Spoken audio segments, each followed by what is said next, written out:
السلام النهارده عليكم. بقى هاخدكم معايا جولة من اسكندرية لحد بيت الأسماك اللي لسه فاتح في المنصورة.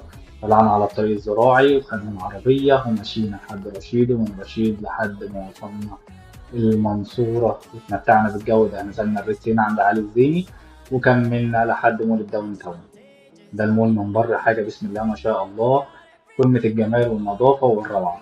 نطلع دلوقتي على الدور الأول عشان تعرف بيت الأسماك. هتلاقي الزحمة اللي موجودة مع الشعار الجميل بتاع تحيا الأمة العربية تعرف إنك وصلت على طول بيت الأسماك. وكان لازم نقابل أهم حد في الموضوع ده كله. حاج امين، الله يديك الصحة. الله يبارك في عمرك يا رب، ويبارك لك في استاذ محمد، ويبارك لك في كل اخواته وتفرح بيهم وبمصطفى ان شاء الله. الله يخليك. تقول ايه لاستاذ محمد النهارده؟ الله يخليك، ربنا يصلح حاله ويوفقه يا رب. اللهم امين. ويفرج الحلال يا رب وبأن الحرام. اللهم امين. واجعله من اهل القران واهل الصلاه والذي يا رب. الله يبارك. ويرفع الوالدين ويبارك فيك. الله يبارك فيك ويكفيني الدعوتين الحلوين دول. ده ارزاق صح، واخوك بيشتغل بايده صح، تلاقيه هنا بيشيل بناضف طاوله بايده ولا لا؟ والله العظيم وده بايده. السر لأي حد عايز ينجح. ودي جولتنا النهاردة من بيت الأسماك المنصورة. ما تنساش اللايك والفولو والشير، ونشوفكم في جولة جديدة.